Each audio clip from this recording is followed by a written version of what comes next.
Wait, now. Welcome everyone to today's school board meeting.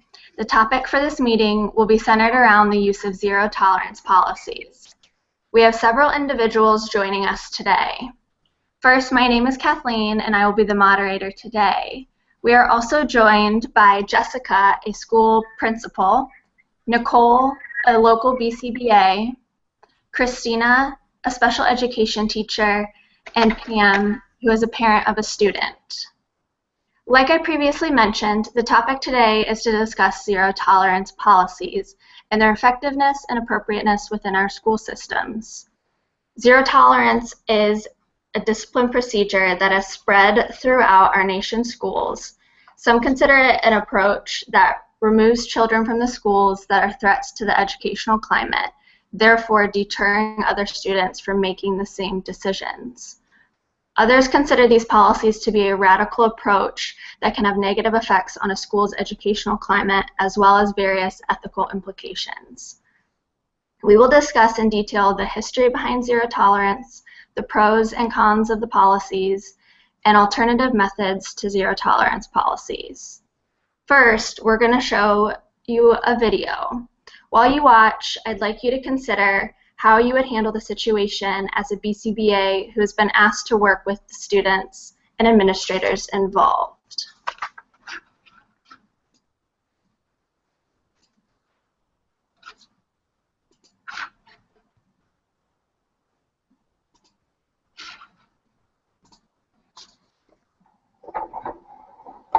Since these disturbing images went viral, the spotlight focused not only on the now fired sheriff's deputy and his actions, but also on the role of school resource officers in the nation's schools. Should he have ever been called there?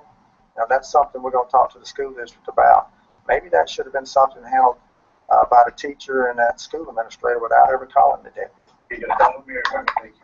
Former Deputy Ben Fields was called to the classroom after the 16-year-old student refused repeated requests to leave by both her teacher and a school administrator. Resource officers are used as a law enforcement tool in some schools. Just this week in Sacramento, a resource officer called to help break up a fight involving about a dozen students. The school's principal tossed during the fight. Police ended up arresting 3 teenagers. Breaking up school fights, trying to manage a defiant student are part of a resource officer's duties, but it is not all of that officer's responsibilities. We want them involved in informal counseling within the context of their job, really getting to know students and building relationships with them. Part counselor, part enforcer. According to the National Association of School Resource Officers, their numbers grew in the late 80s under the DARE program, developed to help children stay away from drugs and violence. They shot a few more times and all. Growing more following the shooting in Columbine, Colorado in 1999, after schools felt a need to have access to armed officers. Now some 82,000 SROs are working full or part-time at 43% of public schools. And with more officers, more cameras, comes more scrutiny. A school resource officer in Kentucky faces federal charges for handcuffing 2 misbehaving children with disabilities. In this video, a 3rd grade boy struggles with the cuffs. And now in South Carolina, an officer fired from his job and under a federal investigation that could result in even more punishment.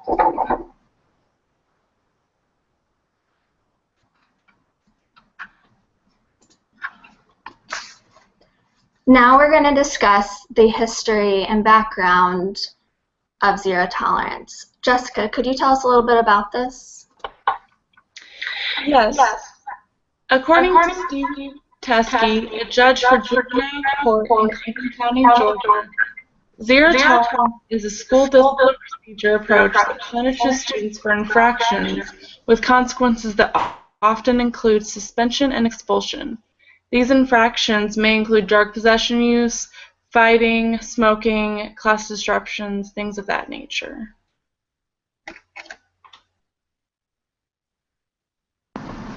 Does anyone else have any experience with this? Also, according to the U.S. Department of Education and the Center for Safe and Responsive Schools, in 2012, at least 75% of schools reported having a zero-tolerance policy. What sparked the decision to implement zero-tolerance policies within our schools? The zero tolerance kind of started with the Guns Free School Act, which began in 1994. This act states that any school that receives federal funds must expel students for at least one full calendar year if they bring or are found with a weapon in school. These weapons, their definition of weapon includes things like bombs and firearms. It does not include knives. Refusing to enact this policy in any school that receives those federal funds will lead to a loss in federal funds.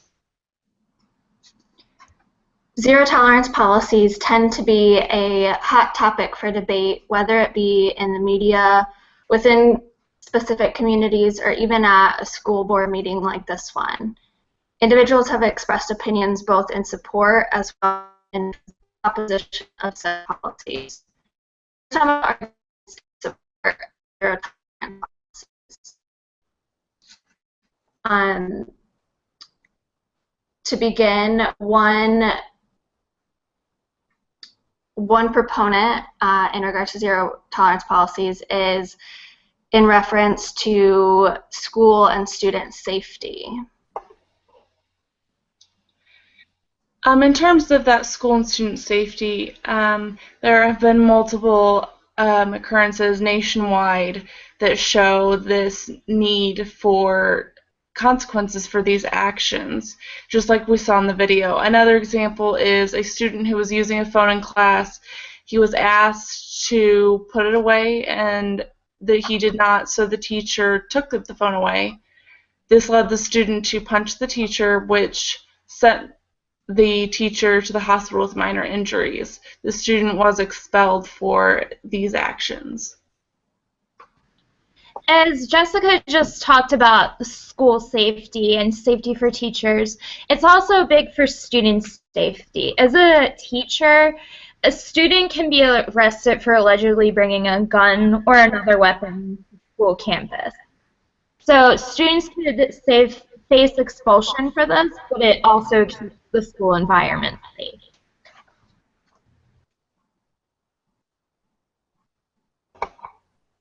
Another case of this includes a school in Huntsville City Schools in Alabama. The superintendent actually spoke with news saying that students who are involved in the incidents are being disciplined through the school system, and in a criminal case, the police are also involved. He also added any offending students who are offered support services, including counseling if there are any other underlying problems they're going through. Fighting and any assault on a teacher are very serious offenses, so we deal with them that way. They'll be dealt with and are already being dealt with. So those are just some examples of things that have happened in schools.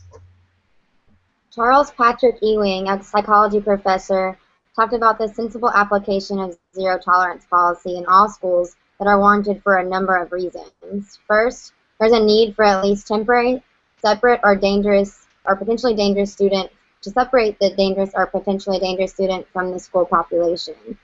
Second, this application denounces that violent student behavior is in no uncertain terms or serves as a deterrent to such behavior in the future by sending a clear message that which physically harming or endangering others will not be permitted at school in any circumstance. Third, in some cases, there have been students that have been threatened with violence but not carried it out. Both safety and deterrence warrant a brief suspension from school with additional action determined later. Fourth, beyond the law, the common sense dictates that all students' threats have to be taken seriously and investigated to protect the safety of others in the school environment. Last, for the joking threats that are often not easy to determine whether the student is actually joking or being serious when a threat has occurred. According to research conducted by Barton in 1998, school crime dropped by 31% and violence-related arrests dropped significantly by 67% after a Baltimore school board implemented a zero-tolerance policy.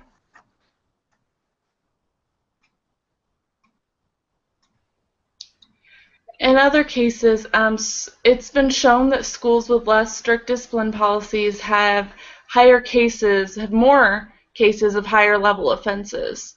The idea behind zero tolerance is to focus on education and to promote a safer school climate. The assumption is by removing those disruptive students from classroom, it results in a safer climate for all the other students, and they're able to learn. According to Mickey Smith, the newly amended policies were seen as a means of protecting students while keeping them under control. I have also heard of proponents of zero-tolerance policies make reference to a broken glass theory. Jessica, can you tell us a little bit about this?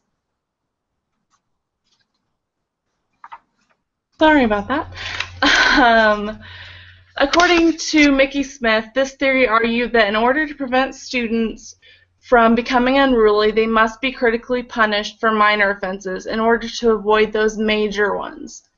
The broken glass theory originally comes from dealing with crime in a public scenario. So, for example, an abandoned building that has broken windows is more likely to attract squatters or encourage crime because it's seen as a place that crime has already been committed.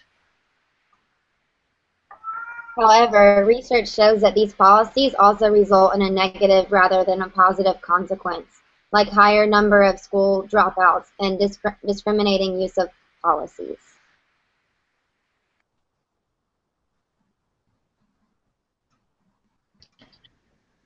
As a teacher, I've also heard that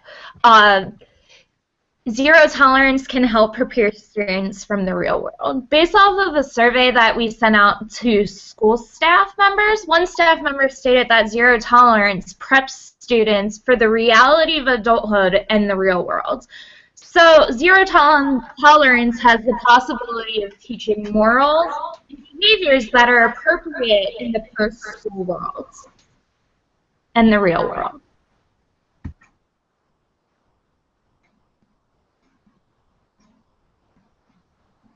Another example of this is it prepares the students for those real consequences. For example, if you are not in a school environment, you are out in public and you punch someone in the face or whatever, you're going to be given assault charges. Another example is if you're found in possession of drugs in any other setting besides a school, you're going to be charged with a felony or misdemeanor and possibly go to jail. While proponents of zero-tolerance policies defend the belief that such policies promote a safe and educational school climate for students by implementing consistent and strict discipline, other individuals would disagree. Opponents of zero-tolerance policy claim that these policies are unethical, potentially harmful, and discriminatory to certain individuals. A relevant and all too frequent issue within our schools is the subject of bullying. Pam, can you tell us a little bit about the use of these policies on bullying? My daughter Lindsay is a straight-A student. She has never before been in trouble of any kind. In fact, she's never even been sent to the principal's office. Now she's been expelled because she retaliated against those who have been bullying her repeatedly. Why should my daughter be punished attempting to defend herself?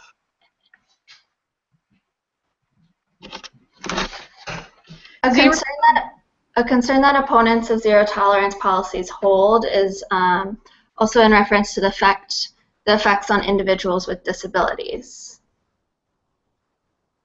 As a special education teacher, I know that those with disabilities are suspended and expelled at disproportionate rates compared to others, and I found this out through a testing article written in 2011.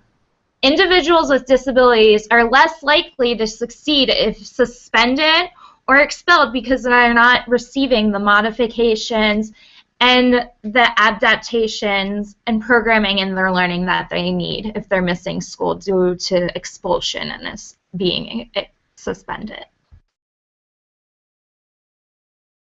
Dinsky et al. During 2006 to 2007, over 500,000 students with disabilities were excluded from school for violations of school safety policies for 10 days or less, and over 75,000 were suspended or out of school suspensions for more than 5 days. Additionally, nearly 500,000 students with disabilities received in-school suspensions for 10 days or less, while over 32,000 received in-school suspensions for more than 5 days. There are also those who view zero-tolerance policies as a radical approach to school discipline. Due to the harsh punitive measures of zero tolerance, opportunities to create a positive learning environment and positive learning opportunities for students who misbehave are lost. According to Teskey in 2011, the frontal lobe, which is the area that filters emotion and helps make logical responses, isn't fully developed until the age of 21. Also, youth are more likely to engage in risk-taking, impulsive behaviors, and the use of poor judgment due to the brain development.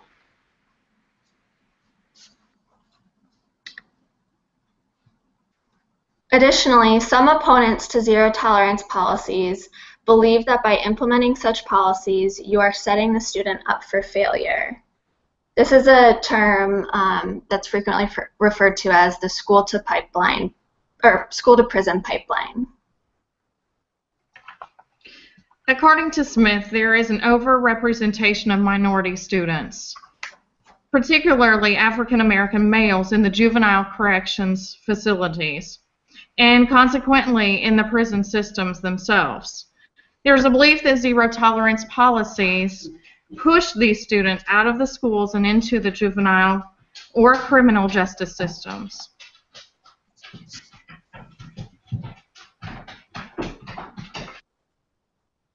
I'm sorry.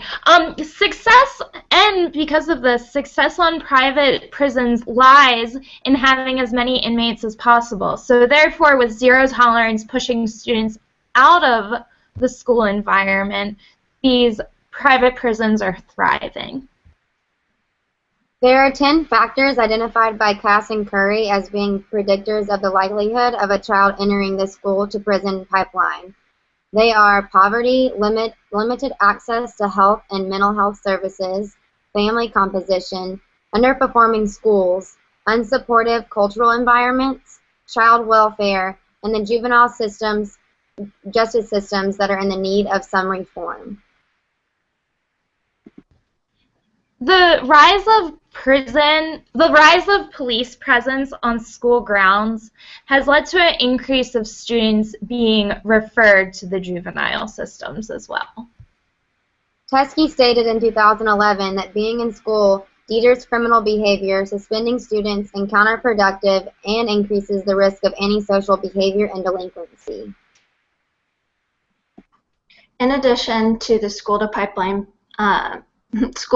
pipeline, opponents to zero tolerance argue that these policies unfairly target certain populations. According to Smith in 2015, among middle school students, Black youth are suspended nearly 4 times more often than white youth.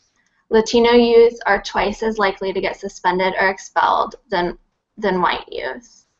And in that Teskey article in 2011, it reported that Black students are 2.6 times more likely to get suspended. According to another article that was written in Fabiola in 2011, as education fails the public school students, juvenile crime raises. And although zero-tolerance policies state that the rate of non-fatal victimizations in schools has declined drastically since the implementations of such policies, Curtis in 2014 pointed out that non-fatal victimization away from schools also declined during this time period, which would suggest that the decline is not correlated with school policy implementation. Therefore, it might just be a coincidence of what else is going on happened during that time as well. The Eighth Amendment prohibits cruel and unusual punishment as well as excessive or disproportionate punishment, yet zero-tolerance policies require that no matter the severity of the offense, all offenses are to be created equal. Zero tolerance limits the rights to due process. My daughter should have the opportunity to prove her innocence. What happened to innocent until proven guilty? The do no harm is a core principle in the Ethics of Behavior Analysts book. The Hippocratic Oath states that a behavior analyst will follow that system of regimen which, according to my ability and judgment, will consider for the benefit of my patients and abstain from whatever is deleterious and mischievous.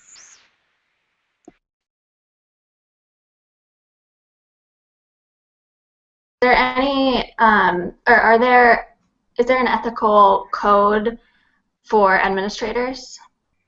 Yes, there is. According to the National Association of Elementary School Principals, the Code of Ethics for School Administrators and Principals states that the well-being of students should be considered in all decision-making.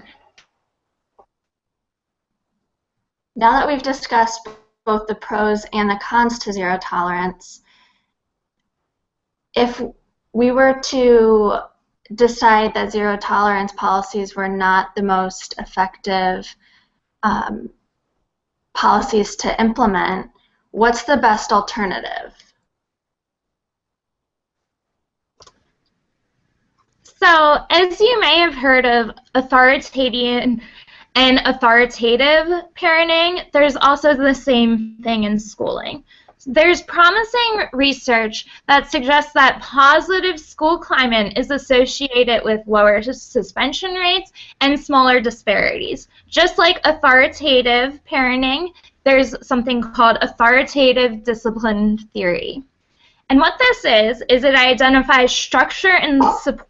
The structure is strict but fair discipline, as well as high academic expectations. The support is the students' perceptions of their teachers. They think they're caring and concerned. These two key elements are proponents of a positive school climate and may provide important insights into disciplinary outcomes. A researcher, Gregory, in 2011 found that schools that were high in structure and support, just like authoritative discipline theory, had lower overall suspension rates and a lower racial gap in suspension rates. According to Gregory and Cornell in 2009, children with authoritarian parents score lower on verbal and math tests, are less socially competent, and have higher psychological distress. Those with authoritative parents have a higher educational goals, have scored higher academically, and have better self-esteem.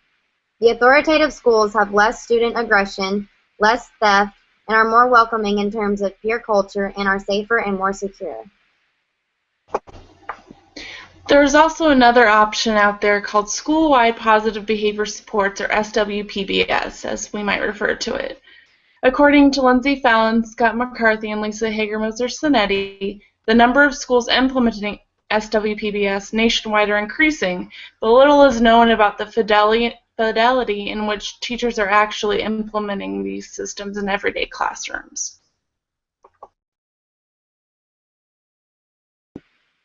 Fallon, McCarthy, and Sinetti stated, school-wide positive behavior support consists of effective interventions, practices aimed to establish and improve the social culture, individual behavior of all students, and educational environment.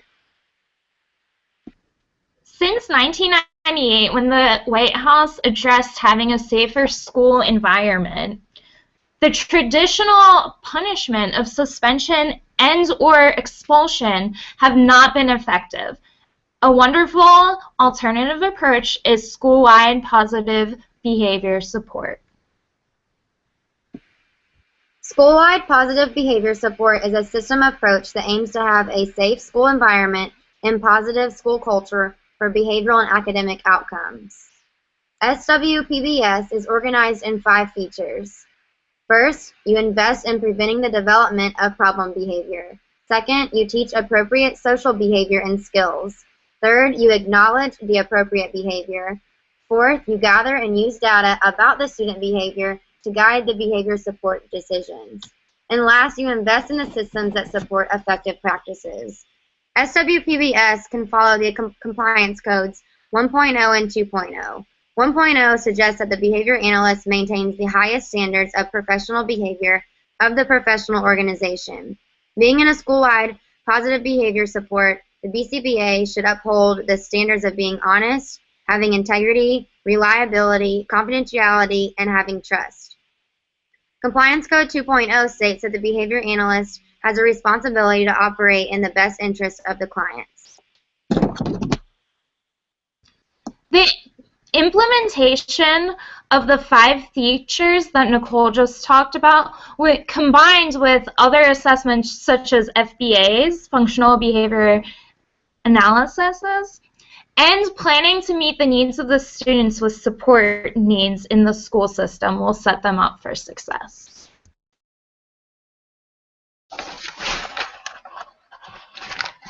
I would like to see a creation of a proactive school program to replace zero tolerance. These programs should eliminate all violent behaviors, including bullying type behaviors, therefore eliminating the need to retaliate against these behaviors. And this would gain the right for due process once again.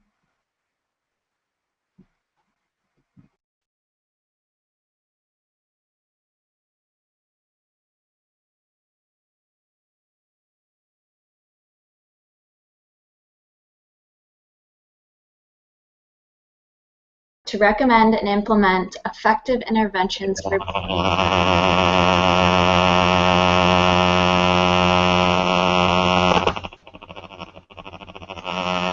Sorry, Kathleen, we didn't hear that. Could you say that again? Yes. Think back to the video we showed at the beginning of the debate. How would you respond as a behavior analyst consulting in that school? As a BCBA, it is your job to recommend and implement effective interventions for behaviors. After reviewing the information, is zero tolerance an effective intervention? There's evidence proving its ineffectiveness and inappropriateness. There are alternative options that can be used in place of zero tolerance, including school-wide positive behavior support and authoritative systems. If zero tolerance isn't working, we must find a better intervention for those with whom we work. Now it's time to open up for questions. The first question provided was, if zero tolerance is unethical, what changes would you recommend in order to make it more acceptable?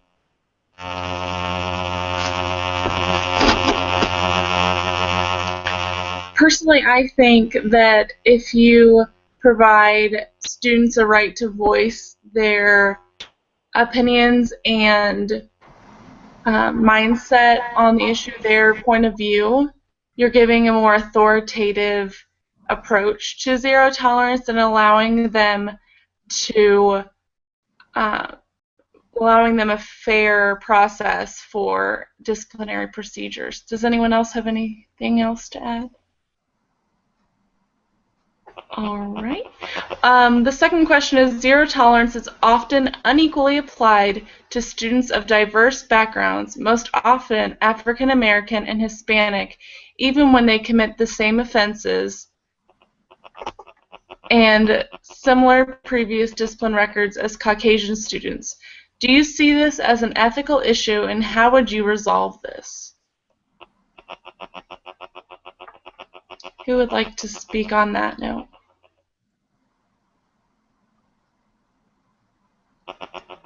I would definitely say that there are those ethical implications with that when a policy or intervention is unfairly being applied to a certain population. It is our duty as administrators, as parents, as behavior analysts to make sure that the policies that are in place are not only being applied in an ethical manner, but as well as in an effective and appropriate manner. That's why I think it's so important that as administrators, as behavior analysts, whatever profession that you are in, that you are applying your ethical codes and making sure that the policies that are in place are in line with your ethical codes.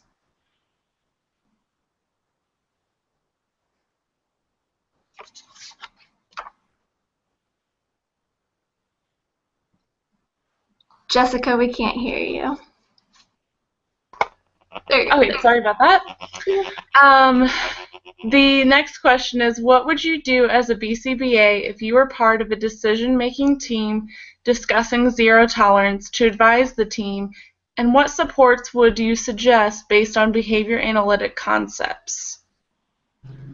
I think as BCBAs, we've learned through the compliance code that behavior plans should be individualized, and zero tolerance is not something that is individualized by the student.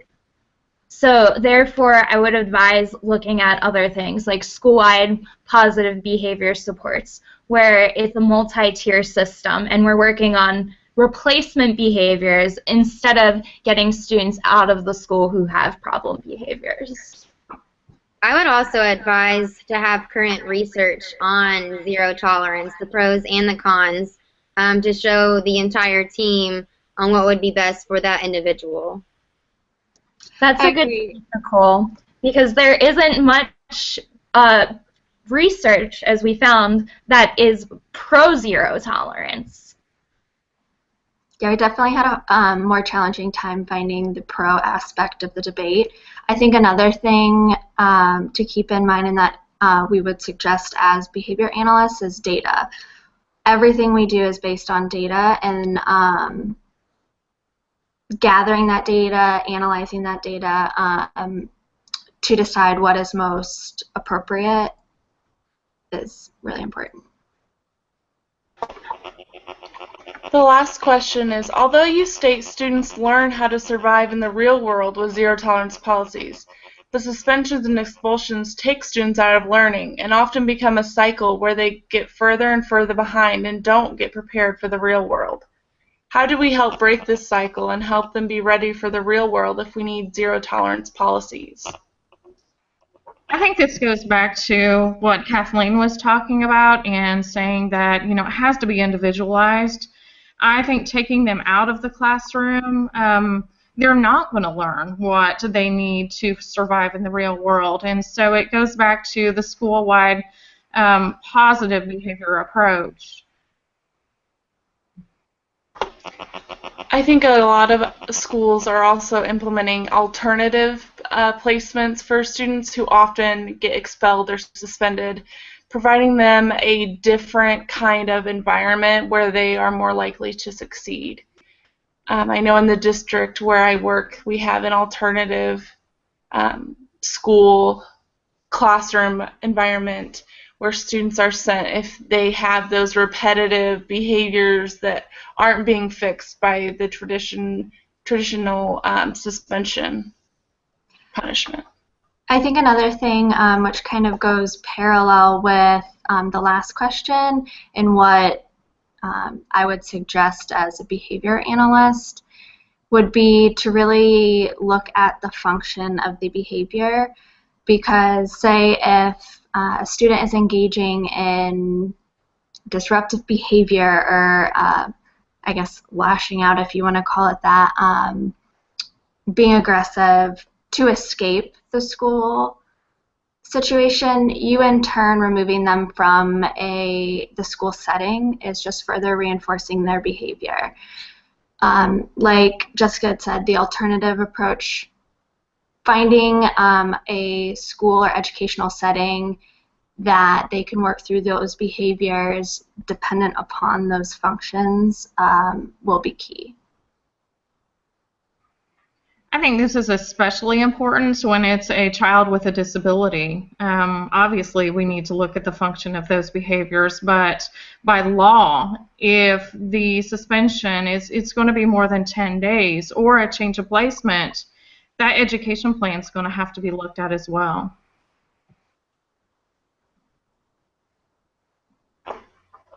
All right, well, I think that is all we have. That is the end of our questions.